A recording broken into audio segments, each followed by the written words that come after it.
One word to describe my day: hectic. Work was a shit show. This was prime COVID time, so I was working from home. I was supposed to be meeting with my extended family upstate, and I ended up finally getting off a nearly 3-hour Zoom meeting for work a whole hour and a half after everyone else had already arrived at my parents' house. And that didn't include the next 2 hours or so the trek up to their house would take me. I filled up 2 cups of coffee in my kitchen to take with me before leaving. God knew I'd need them. The second I opened my front door, I realized this drive would be more of a shit show than I had originally thought. The snow and wind had already picked up since earlier that evening, and the streets were barely even plowed. The ground had at least 2 feet of snow already, and it was supposed to snow like this for a majority of the night. I had to be driving under 25 on most residential roads. My car at the time was also a really old, crappy Hyundai, which wasn't ideal for extreme weather conditions at all. It didn't have anti-lock brakes either. I'm a fast driver though, so when I got on the highway, I raised my speed to 70, which was probably a lot faster than safe for the conditions. I finally arrived at my parents' house around 9. They had begun dinner without me, but thankfully weren't too far along. A few drinks and gift sharing later, I started to lose track of time. I got so caught up in seeing my relatives I hadn't spoken to in a while that I ended up basically forgetting I still have to drive home, even as most of my family had started to leave. Once I finally got in my car to leave, it was past midnight, and at least another foot of snow had accumulated on the ground. I was buzzed, but I figured I was sober enough to drive home. Not that I condone drinking and driving at all. I was tired and simply wanted to get home. As I was heading towards the highway, I realized the roads were completely dead. I made the grave mistake of raising my speed to 40 down one particular road, because as I began to approach a bend in the road, I realized my car had gone into a skid.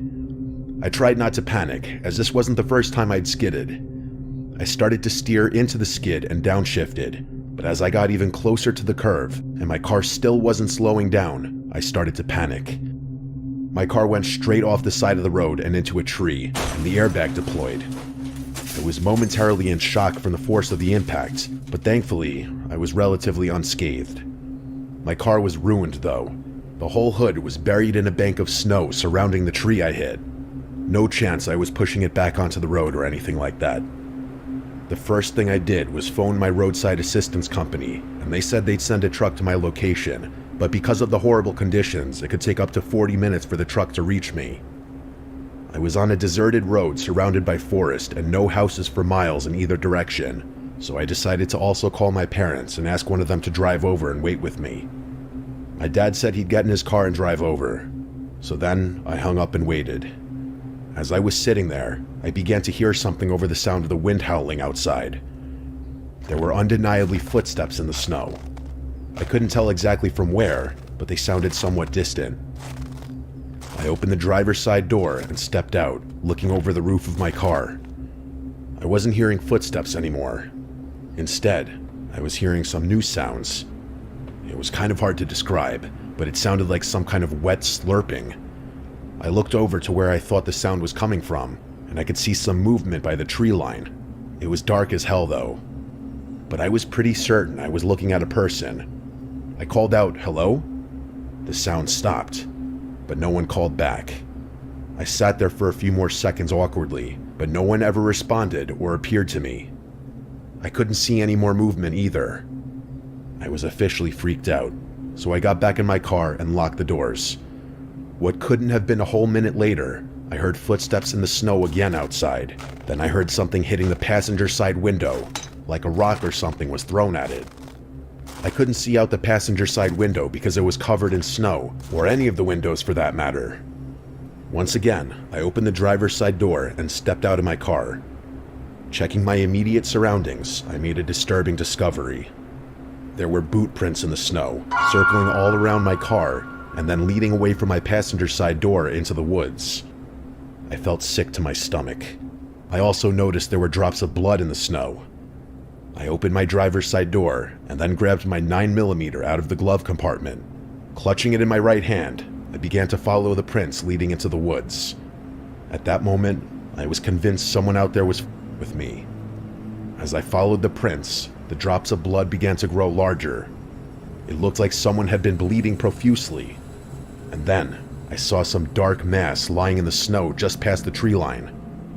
I couldn't tell what it was. I was just praying it wasn't a person. I took out my phone and enabled the flashlight. It wasn't a person. It was a dead deer, seemingly slaughtered by some larger, predatory animal. The stomach was ripped completely open, and shockingly, the deer had been completely decapitated. I swept the flashlight over the surrounding few feet, but I didn't see the head anywhere. I decided this was getting too weird for me, and I started heading back to my car. I got back to my car and opened the driver's side door, and as soon as I did, it was all I could do to keep myself from vomiting on the spot. Lying in the driver's side seat of my car was the severed head of a deer, placed on the seat as if it was looking right at me.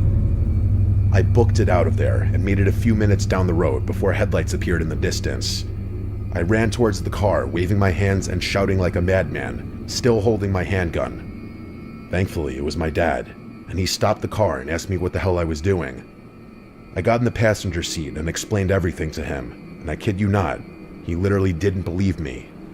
I felt more comfortable going back to my car with my dad now, so he drove the two of us over there and we got out. The footprints were still all around my car, but the deer head was gone. All that remained was a large spot of blood on my driver's side seat. I think once my dad saw that, he started to believe me. The deer corpse was also gone. All that remained were drag marks in the snow. The tow truck finally showed up, and he towed my car. My dad asked me if I wanted to call the police, but honestly, I just didn't have the energy to file a police report. I was exhausted and just wanted to go to sleep. I figured calling the police wouldn't accomplish jack anyways. So that's my story. I have no idea who was in the woods that night and what they wanted. Maybe they were just trying to scare me, or maybe they had worse intentions.